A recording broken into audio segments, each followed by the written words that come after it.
Have you ever walked into a home and felt an instant sense of calm, a quiet peace that makes you exhale without even realizing you were holding your breath? In Japan, this isn't just a feeling, it's a way of life, crafted through simple, intentional habits that transform small spaces into sanctuaries of serenity. Meet Misako, a 68-year-old retired kimono weaver from Kyoto, whose gentle approach to decluttering and living mindfully has reshaped not just her home, but her entire sense of well-being. In this video, you'll discover 10 powerful Japanese habits that can bring that same lightness and clarity to your own space, no matter its size. From creating breathing room with empty spaces to honoring every object you let go, these practices are about more than tidying. They're about reclaiming peace, purpose, and joy in your daily life. Watch until the end to learn how one small shift, inspired by Misako's story, can transform your home into a place that truly reflects who you are today, giving you the tools to start your journey toward a lighter, more meaningful life. Before we begin, I would appreciate it if you like this video, you can help me continue to spread the old age lesson. If you haven't subscribed yet, I recommend you subscribe and turn on the bell so you don't miss any videos. If you like this video, please comment number 1. If you don't like it, comment number 0 to let me know, so I can make a better video for you. Now let's get started. Allow me to introduce you to Misako, a 68-year-old woman whose life embodies the elegance of simplicity and the profound wisdom of intentional living. A retired kimono weaver from Kyoto, Japan, Misako's hands bear the soft, intricate creases of decades spent working with delicate silk, each thread a testament to her patient craftsmanship. Her life has been one of quiet devotion, shaped by the rhythms of a culture where time moves slowly, and every action carries meaning. Raised in a modest two-room home in Kyoto's historic Gion district, Misako learned early on to fold not only fabric but also time itself. Mastering the art of moving deliberately, observing the world with a keen eye, and finding beauty in the smallest details that others often overlook. When her husband passed away 5 years ago, Misako faced a pivotal moment in her life. Her daughter Aiko, who had relocated to California over a decade earlier to pursue a tech career, urged her mother to leave Japan and join her in the United States. The invitation was both a comfort and a challenge, asking Misako to uproot a lifetime of memories and traditions. Yet, with the same grace she applied to her weaving, Misako accepted. When it came time to pack, she didn't fill suitcases with an abundance of possessions. Instead, she curated her belongings with care, selecting only what held deep meaning: a bamboo tea whisk, worn smooth from years of ceremonial use, 3 photo albums, their pages filled with faded images of family gatherings and quiet moments, a hand-painted ink scroll, a gift from her late husband that captured the fleeting beauty of a cherry blossom in bloom, and, perhaps most importantly, the invisible but powerful habits she had cultivated over a lifetime. These habits, rooted in a Japanese philosophy where simplicity is not merely an aesthetic choice but a spiritual practice, were her true inheritance. Upon arriving in California, Misako was greeted by a home her daughter had lovingly prepared. Aiko had set aside an entire room for her mother, complete with a spacious dresser, floor-to-ceiling shelves, and a walk-in closet brimming with potential. It was a gesture of generosity, but to Misako, it was overwhelming. The abundance of space felt chaotic, almost deafening in its excess. One morning, as the California sun filtered through the blinds, Misako stood before the open closet and murmured, almost to herself, "This space is kind, but it's too loud."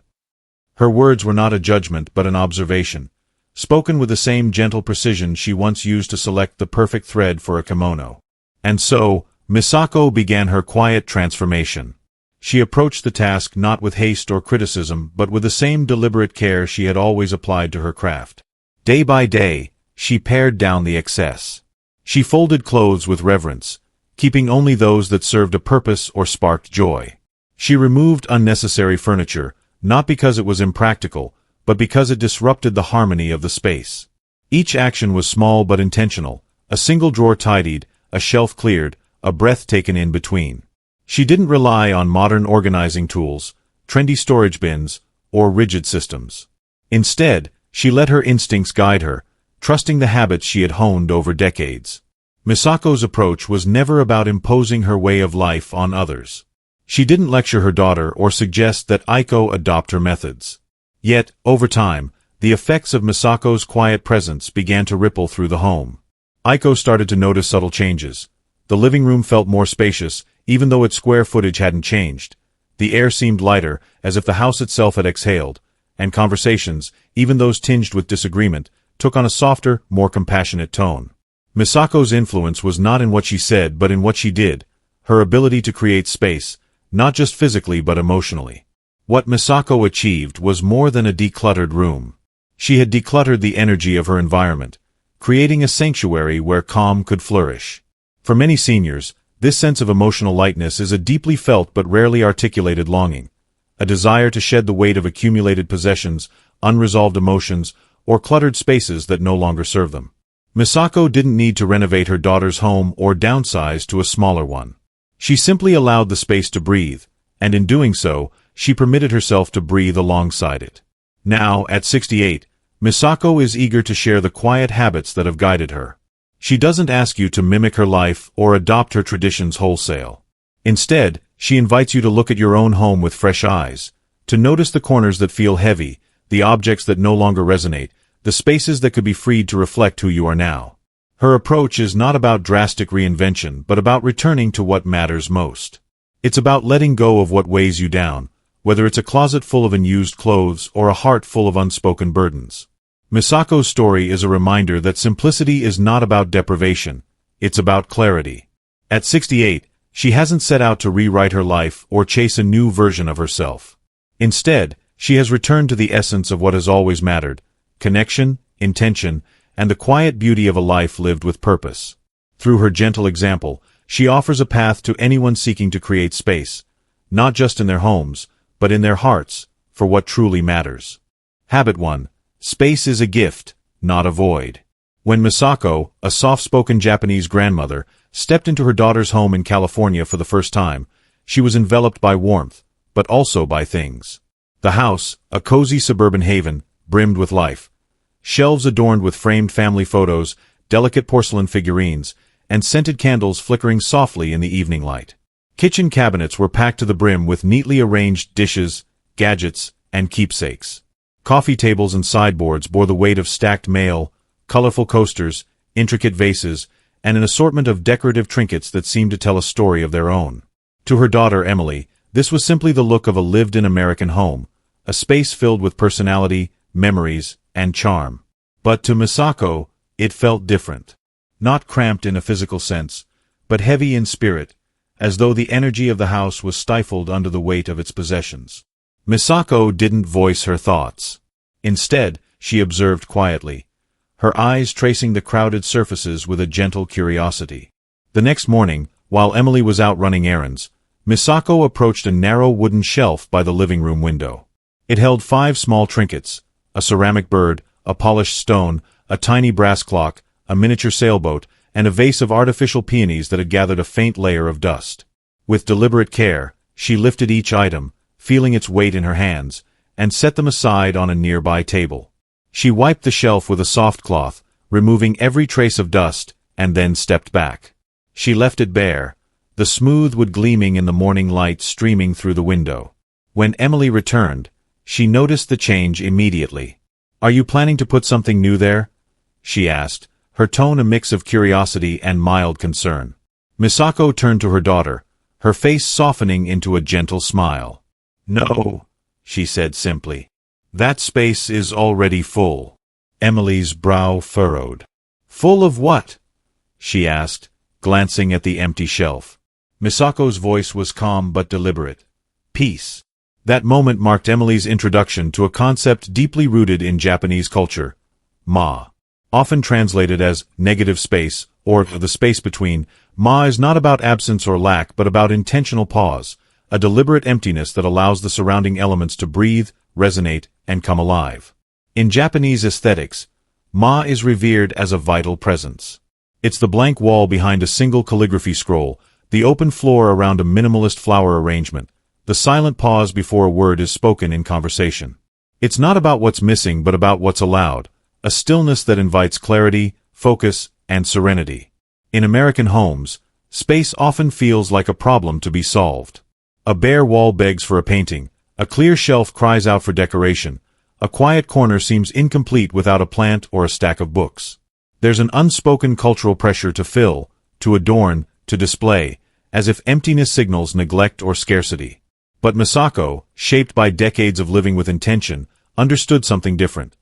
True peace doesn't come from adding more but from giving space to what already exists. That empty shelf by the window soon became a focal point in the house, not because of what it held but because of what it didn't. In the morning, it caught the golden light filtering through the glass, casting soft shadows that danced across the wood. At dusk, it reflected the warm glow of the setting sun, offering a moment of quiet beauty. It asked nothing of anyone, no dusting, no rearranging, no attention, and yet it gave everything: a place to rest the eyes, a moment of stillness amid the busyness of life, a reminder to pause and breathe. For Misako, it was more than a design choice. It was a way of being. For older adults, especially those who have spent a lifetime accumulating possessions, keepsakes from travels, gifts from loved ones, or items saved just in case, the idea of leaving a space empty can feel counterintuitive, even extravagant. But Misako's small act of clearing the shelf began to shift the energy of the entire room. The air felt lighter, the space more open, as if the house itself had exhaled. Over time, Emily began to notice the difference, too.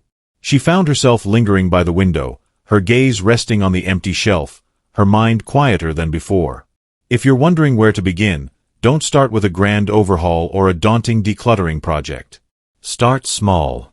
Choose one shelf, one corner of a countertop, one windowsill. Clear it completely, wipe it clean, and let it stay empty. Not because you've run out of things to place there, but because you're choosing to give your home, and yourself, room to breathe. Stand back and notice how the light falls on that bare surface, how it invites calm, how it feels like a gift. You may be surprised at how full that space can make you feel. If you are still watching this video and finding these lessons useful, please comment number 1 below to let me know that you are still watching this video with me. Thank you for your valuable time. Habit 2. Don't declutter to dump, declutter to respect. When Misako began simplifying her daughter's home, she didn't approach it as a purge or a race to clear out clutter. There were no towering piles of donations, no black trash bags stuffed with forgotten belongings, no frenzy to get rid of things. Instead, her process was slow, deliberate, almost meditative. She moved through the house with a quiet reverence, pausing to handle each item with care.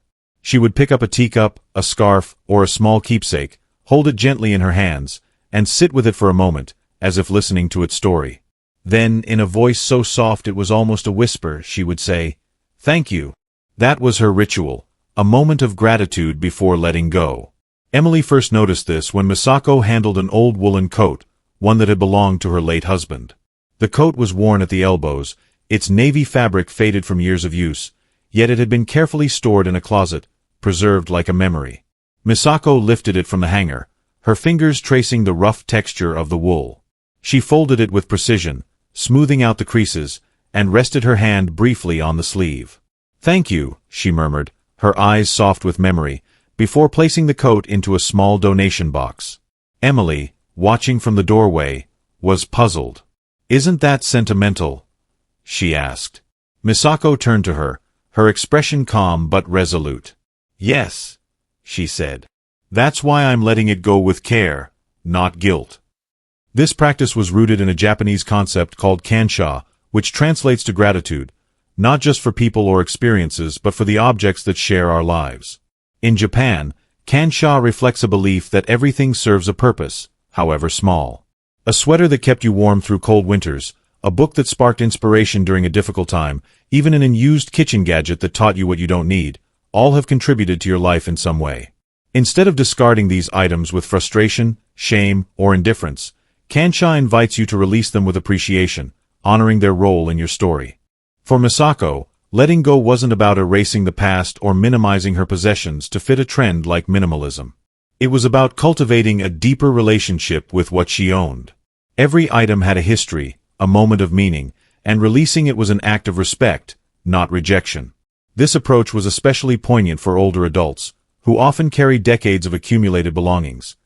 Gifts from children, souvenirs from travels, or items saved for a someday that never arrives. Letting go can feel fraught with emotion. Guilt whispers, "My daughter gave me this vase." Fear warns, "What if I need this later?" Obligation insists, "I spent good money on that." But holding on to things out of guilt or fear doesn't preserve their value. It buries it under layers of emotional weight. Misako's method offered a different path. By pausing to thank an item before letting it go, she acknowledged its purpose and released it without regret. This wasn't about how much the item might be worth to someone else or whether it was still functional. It was about whether its role in her life was complete. For example, a set of porcelain teacups, chipped but still beautiful, had once been used for special occasions with her husband. They no longer served her daily life, but their memory did. By thanking them and donating to them, she let them find a new home where they might bring joy again. This practice transformed decluttering from a chore into a meaningful act. It wasn't about having less for the sake of less. It was about curating a space that reflected who she was now, not who she had been decades ago. For Emily, watching her mother's process was revelatory. She began to see her belongings differently, not as burdens to manage but as companions with stories to honor. When she donated a stack of old magazines she'd kept out of habit, she whispered her own, "Thank you," feeling lighter with each release. If you're ready to simplify, don't start with a dumpster or a donation bin. Start with one item. Pick it up, hold it, and ask yourself, what did this give me? Has its purpose in my life been fulfilled? If the answer is yes, thank it, silently or aloud, and let it go with grace. This small act of gratitude can shift decluttering from a source of stress to a moment of clarity. True decluttering doesn't begin in your closets or drawers. It begins in your heart, where letting go becomes a celebration of life's evolution. Habit 3. Vertical thinking. The power of tatiki. When Misako opened the dresser in her new bedroom, she was met with a familiar sight, a jumble of clothes stacked in uneven piles. Sweaters were folded haphazardly, buried under other sweaters. T-shirts were pressed flat in heavy layers, their colors blending into a chaotic mass. The drawer wasn't messy, exactly, but it was overwhelming. To find a single item, Misako had to lift and shift several others, disrupting the entire stack. For a woman in her late 70s, the act of digging, bending, and rummaging was not just inconvenient, it was physically taxing. More than that, it felt mentally cluttered, as if the drawer itself was a puzzle she had to solve every morning. Rather than discard items or reorganize them in the same stacked fashion, Misako introduced a method she had practiced for years in Japan, tatiki, or vertical storage. She began by emptying the drawer, spreading her clothes across the bed. Each item was folded with care, not into flat rectangles, but into compact, upright shapes, like small books. She arranged them side by side in the drawer, standing tall, so that every sweater, shirt, and scarf was visible at a glance. No more digging, no more unfolding, no more forgetting what she owned. The drawer became a gallery of her belongings, each item accessible with a single motion. Misako didn't stop there. She brought tatiki to the kitchen, where a cluttered utensil drawer had become a source of frustration. Spoons, forks, and spatulas were jumbled together, requiring her to fish through the tangle to find what she needed. She sorted them into small, upright containers, dividers she repurposed from old boxes, arranging them so that each utensil stood neatly in its place. In the linen closet, she folded towels and washcloths into tight rolls and stood them upright, transforming a teetering stack into a tidy row. Even her important documents, once buried in folders, were filed vertically in labeled binders, making them easy to locate without flipping through stacks of paper. The impact of tatiki was immediate and profound. Physically, it reduced the need to bend, squat, or lift heavy piles, a significant benefit for seniors who may struggle with mobility. Emotionally, it brought a sense of clarity and calm. There were no hidden messes, no forgotten items tucked away in the back of a drawer. Everything was visible, accessible, and intentional.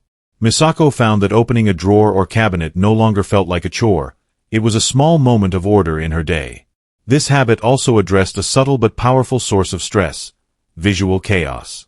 Piles, even organized ones, create a sense of disorder that can weigh on the mind. A drawer you have to rummage through feels like a problem to solve. A closet stacked with linens feels like a burden to manage. But when items are stored vertically, standing upright like soldiers in a row, the space feels lighter, more open, and easier to navigate.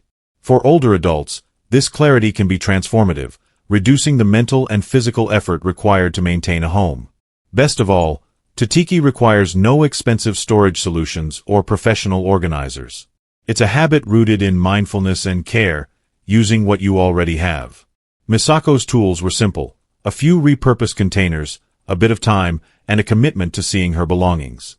Over time, Emily adopted the practice too, starting with her sock drawer. She folded each pair into a small square and stood them upright, marveling at how much easier it was to choose her socks each morning.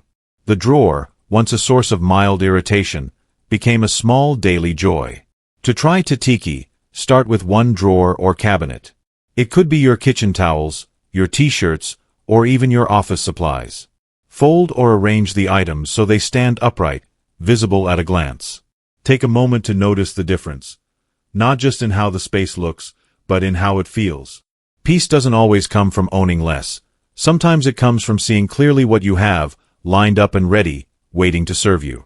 If you are still watching this video and finding these lessons useful, please comment number 2 below to let me know that you are still watching this video with me.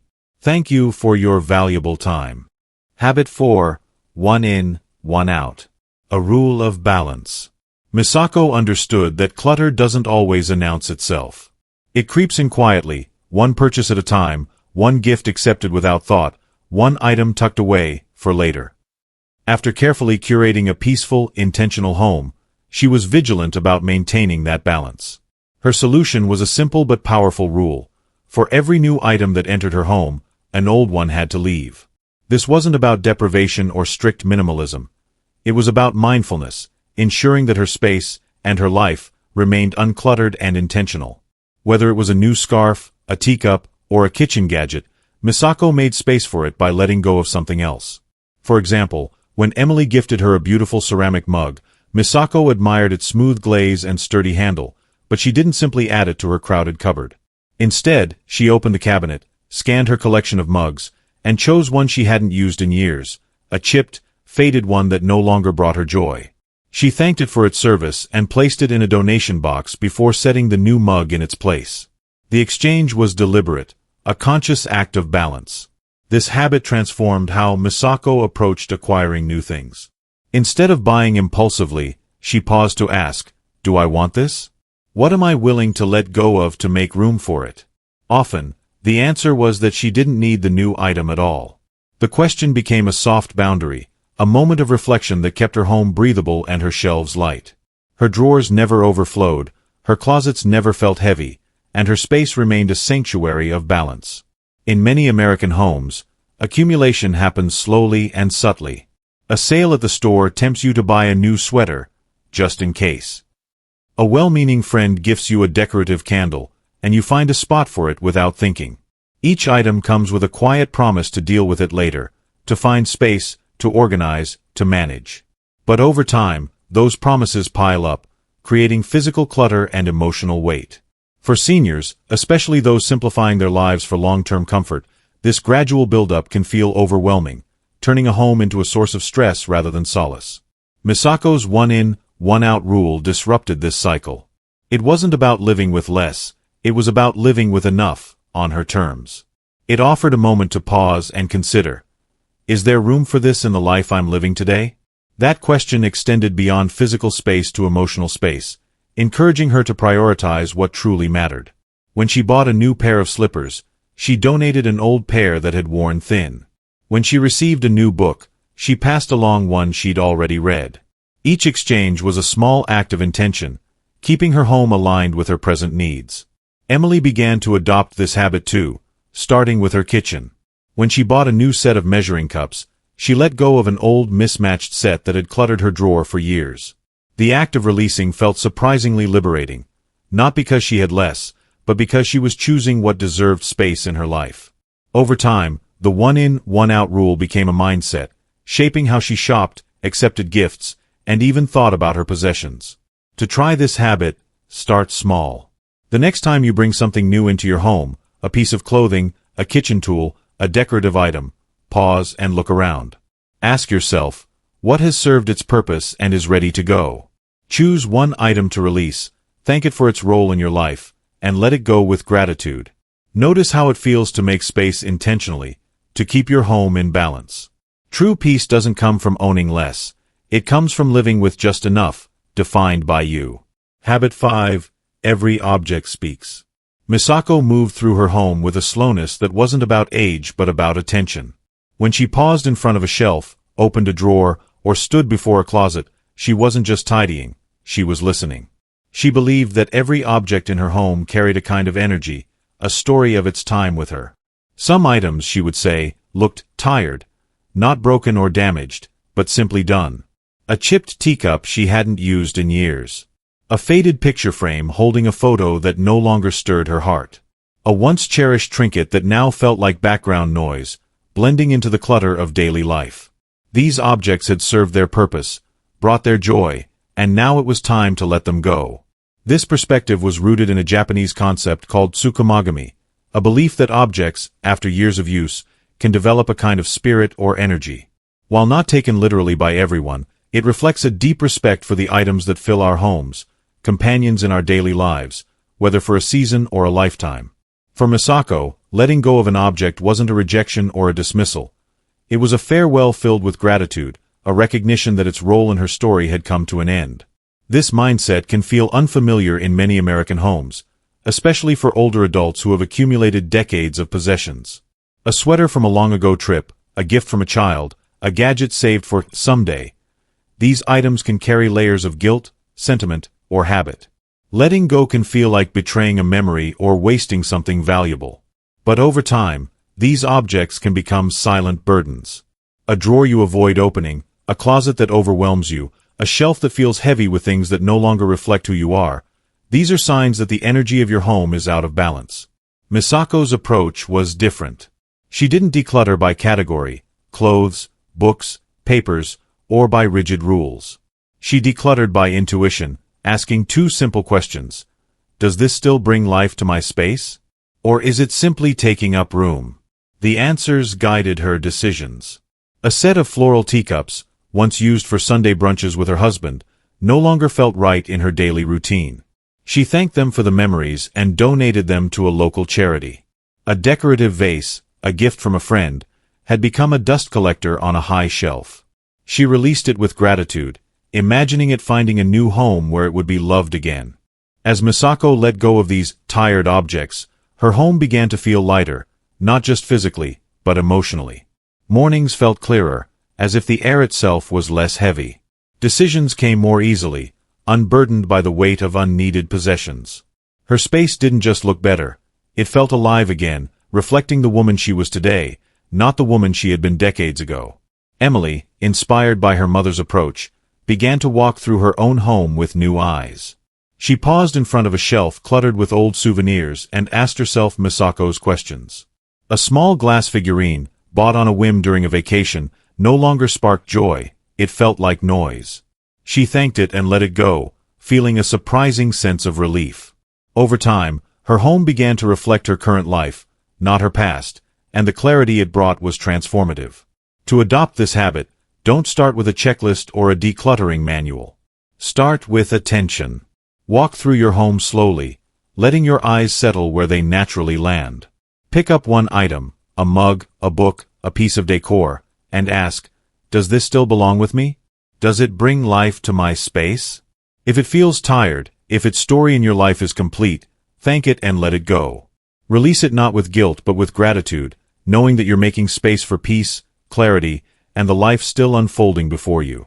The more you let go of what has finished its story, the more room you create for what matters now. If you are still watching this video and finding these lessons useful, please comment number 3 below to let me know that you are still watching this video with me.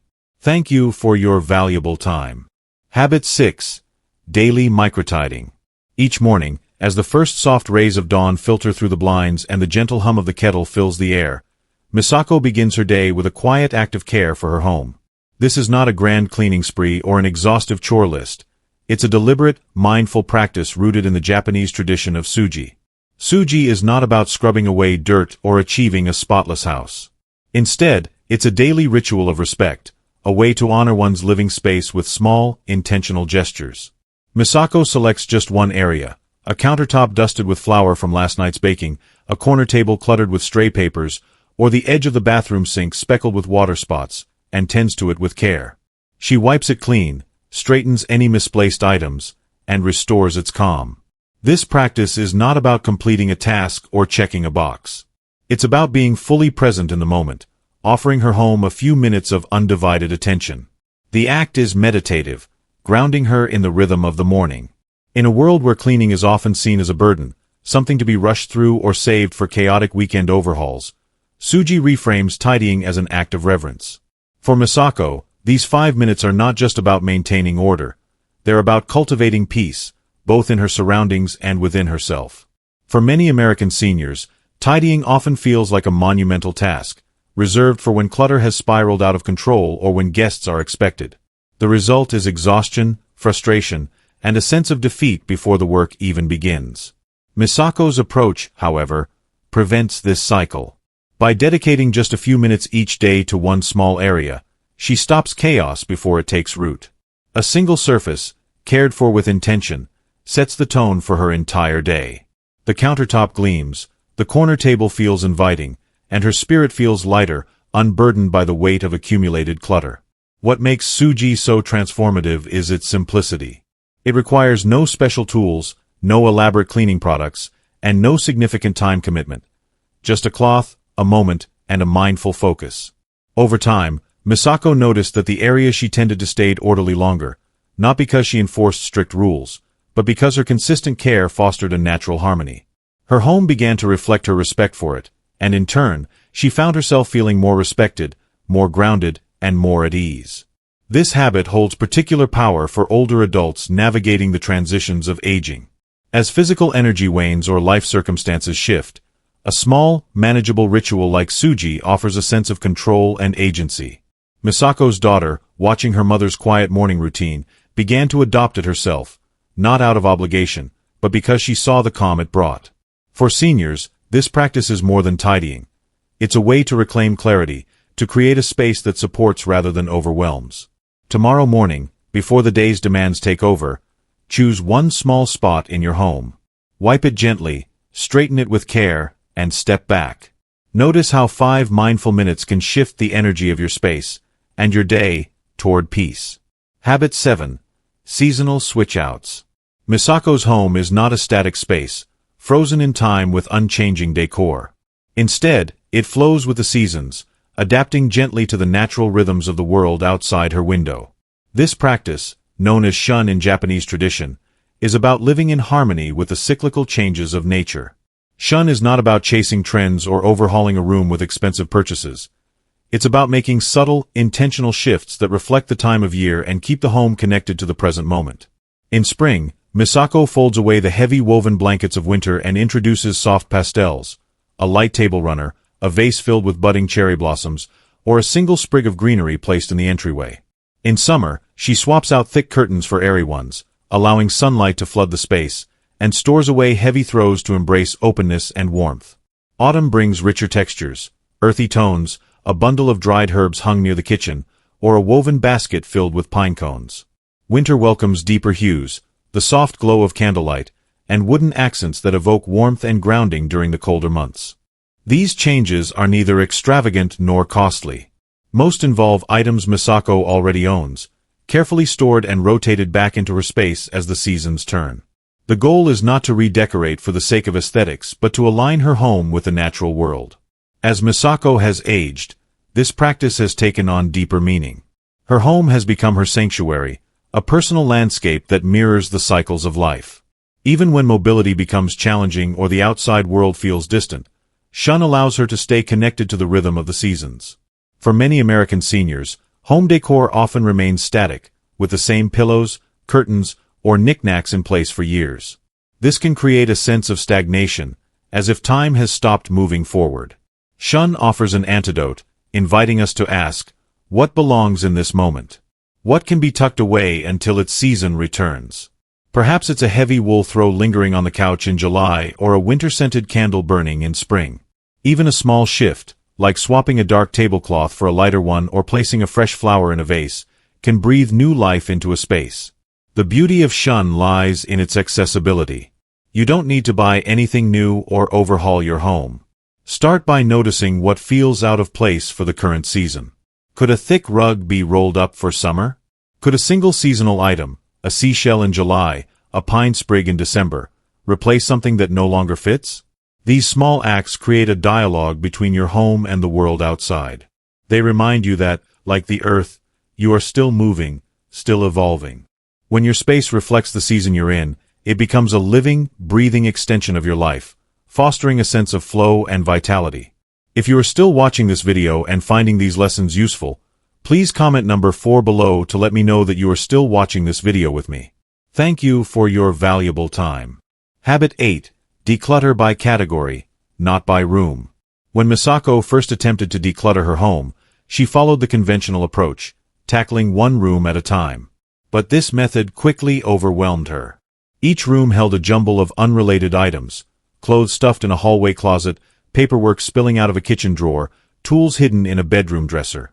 Every corner required a different kind of decision, and the process felt chaotic, draining her energy and resolve. Then, inspired by Japanese organizational methods, Misako tried a different approach, decluttering by category, not by room. She began with clothing, gathering every piece from every corner of her home: coats from the entryway, sweaters from the bedroom, scarves from a forgotten box under the stairs. Only when everything was in one place did she start sorting. She asked simple questions. Does this still fit? Does it feel like me? Have I worn it in the last year? Items that no longer served her were released with gratitude, not guilt. Next came books, then papers, then household goods like kitchen tools or linens.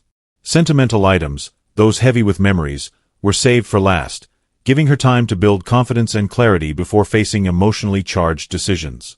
This category-based approach transformed the process.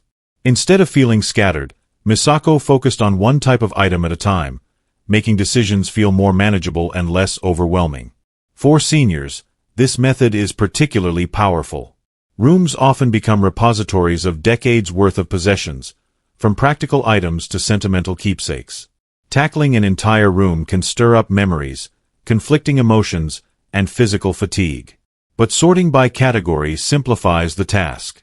It narrows the focus to one kind of decision: shoes, books, or paperwork, reducing mental clutter and building momentum. Each completed category feels like a small victory, a step toward clarity rather than an endless battle against a room's chaos. This approach also reveals patterns. Misako discovered duplicates, 3 pairs of similar black shoes, stacks of unused notebooks, that she hadn't noticed when sorting room by room.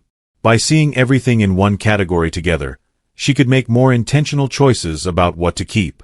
For older adults, this method offers a sense of control and progress, especially when energy or time is limited.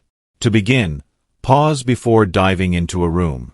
Choose one category that feels approachable, perhaps pantry items past their expiration date, old magazines, or a pile of socks.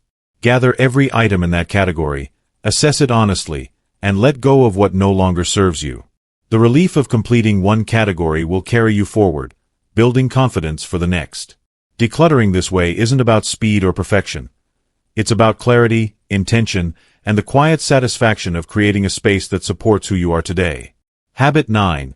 Display only what you love. In traditional Japanese homes, a tokonoma is a sacred alcove, a small, intentional space designed to hold just 1 or 2 carefully chosen items. A seasonal flower, a hand-painted scroll, a cherished heirloom. It's not about decoration for decoration's sake. It's about creating a focal point of stillness and meaning, a place where the eye can rest and the heart can reconnect. The tokonoma embodies simplicity, inviting reverence for what truly matters. When Misako settled into her California home, she sought to create her version of a tokonoma. She chose a quiet corner by a window, where a narrow wooden shelf became her canvas. On it, she placed a small ceramic vase crafted by her mother, holding a single dried sprig of lavender. Above it hung a simple scroll with delicate calligraphy, a gift from a friend. This understated display transformed the room. It wasn't just visually appealing, it radiated calm, drawing the attention of anyone who entered. Guests would pause, captivated by its quiet energy, without fully understanding why. For many seniors, shelves and mantels become crowded over time, filled with gifts, souvenirs, and decorations accumulated over decades. These items, once meaningful, often blend into a visual hum, losing their significance amid the clutter. When everything is displayed, nothing stands out. The tokonoma tradition offers a different approach. Curate with intention. Display only what speaks to you in this season of life, and give it space to shine. Misako's practice is not about stripping a home bare or discarding cherished memories. It's about choosing what matters most now. A single photograph that evokes joy, a smooth stone collected on a memorable walk, a candle whose scent soothes you. These are the items that deserve a place of honor. By clearing a small space, a windowsill, a side table, a shelf, and placing just one or two beloved objects there, you create a focal point that anchors the room and your spirit. This habit is particularly meaningful for older adults, who may feel weighed down by years of accumulated possessions. A tokonoma offers clarity and lightness, a reminder that beauty lies in simplicity. To start, choose one small area in your home. Clear it completely, wipe it clean, and select one object that brings you peace or joy. Place it there, alone, and let it breathe. Step back and notice how this small act shifts the energy of the space. Your tokonoma becomes a daily invitation to pause, reflect, and reconnect with what matters most, creating a home that feels both sacred and serene. If you are still watching this video and finding these lessons useful, please comment number 5 below to let me know that you are still watching this video with me. Thank you for your valuable time. Habit 10. Decluttering is self-respect, not a chore. For Misako, decluttering is not a task to be endured or a performance for others' approval. It's a deeply personal act of self-respect, a way to honor who she is today. Her home is not a sterile showpiece or an empty shell. It's a thoughtful reflection of her values and needs. Every object has a purpose, every surface feels intentional, and the result is a space that supports her well-being rather than adding to her stress. Too often, decluttering is framed as a grueling obligation, a marathon of sorting, purging, and organizing that feels daunting before it even begins. For seniors, this perception can be especially overwhelming, as possessions carry the weight of memories, expectations, and years of life. Misako's approach is different. She moves slowly, deliberately, making one thoughtful decision at a time. A single drawer, a small stack of papers, an item that no longer fits her life, these are her starting points. She doesn't rush or force herself to finish decluttering. Instead, she sees it as an ongoing practice of care. This mindset shift is transformative. Misako views her home as a mirror of herself. When she clears physical clutter, she creates space for mental clarity, emotional ease, and spiritual stillness. "Every time I let something go," she once said, "I make more room for myself, not more stuff, but more space to breathe, to rest, to live with intention." For older adults, who may carry the weight of decades' worth of possessions and memories, this perspective can be liberating. Decluttering becomes an act of self-love, a way to prioritize peace over perfection. Misako's home now feels like a sanctuary. Each morning, she sits in her favorite chair by the window, a single teacup in her hands, a small potted plant on the sill, and a neatly folded blanket nearby. The space is quiet, uncluttered, and free of demands. This transformation didn't happen overnight or require grand gestures. It began with one small choice, a drawer cleared, an item released with gratitude, and grew into a rhythm of intentional care. For seniors seeking a home that feels like a true reflection of themselves, Misako's journey offers a gentle path forward. You don't need to declutter everything at once or aim for a magazine-perfect house. Start with one small act.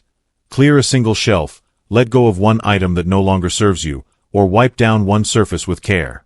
Each step is a declaration that your peace matters. Over time, these small acts ripple outward, creating a home that feels lighter, clearer, and more aligned with who you are now. Decluttering, in this light, is not a chore, it's dignity in motion, a quiet way to reclaim your space and your sense of self. And there you have it, Misako's 10 powerful Japanese habits that transform not just your home, but the way you feel in it every single day. From embracing space as a gift to decluttering with gratitude, these simple practices remind us that peace isn't about having less, but about creating more room for what truly matters. So, what have you learned so far? Which one of these habits spoke to you the most? Maybe it's the quiet ritual of daily microtidying, the mindful balance of one in, one out, or the beauty of displaying only what you love. Take a moment to reflect and share in the comments below. One thing you've learned from Misako's story that you're ready to bring into your own life. Your insight might inspire someone else to start their journey toward a lighter, more intentional home. If you like this video, please leave your comment below, and don't forget to like, share, and subscribe to our YouTube channel for more wisdom to create a space that truly feels like you. Let's keep this journey going together.